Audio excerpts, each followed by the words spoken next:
Assalamualaikum warahmatullahi wabarakatuh. Perkenalkan, nama saya Berli Fernandi dari kelas 2C Ilmu Komunikasi dari Universitas Islam Syekh Yusuf.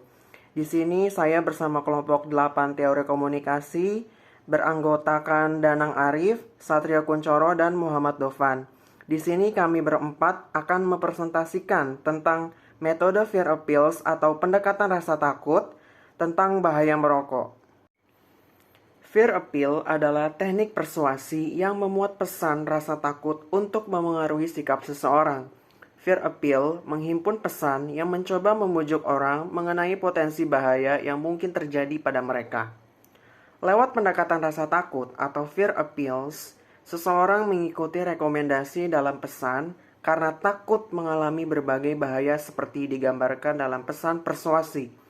Pendekatan rasa takut kerap dipergunakan dalam pesan persuasi karena menyentuh aspek emosi dari seseorang, di mana ketakutan adalah sesuatu yang manusiawi, dan orang pada dasarnya ingin agar hidupnya terhindar dari berbagai bahaya.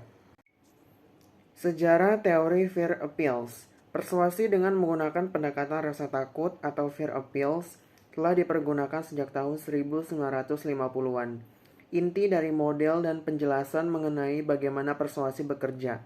Pertama, penggerak rasa takut atau Virus Acquired Drive Model atau FADM. Model ini dikembangkan oleh Irving Janis dan koleganya tahun 1953. Model ini banyak dipengaruhi oleh teori-teori behaviorisme yang berkembang saat itu. Pesan persuasi dilihat mempunyai pengaruh langsung pada diri individu. Selanjutnya di sini ada tokoh-tokoh yang terlibat, yaitu ada White dan Montague. Ia mendefinisikan ketakutan atau fear sebagai emosi negatif yang disertai oleh perasaan yang tinggi yang diakibatkan oleh ancaman yang dianggap signifikan dan berdampak langsung pada diri sendiri seseorang. Dari definisi ini terdapat 3 aspek penting dari ketakutan fear. Yang pertama ada rasa takut berkaitan dengan emosi. Yang kedua ada ketakutan melibatkan perasaan yang terlihat secara fisiologis, seperti peningkatan denyut jantung, tingkat respirasi, tekanan darah, pelebaran pupil, dan meningkatkan adrenalin. Dan yang ketiga, ketakutan diakibatkan oleh adanya ancaman besar, atau misalnya akan terjadi penyakit, kematian, dan sebagainya, yang dinilai oleh seseorang bisa menimpa. Definisi ketakutan dari White dan Montague ini secara jelas membedakan antara ancaman, threat, dan ketakutan fear. Menurut Montague, dahulu antara ancaman dan ketakutan dipandang oleh ahli sebagai istilah yang sama, sinonim. Literatur terbaru mengenai rasa takut sebaliknya melihat dua istilah sebagai hal yang berbeda.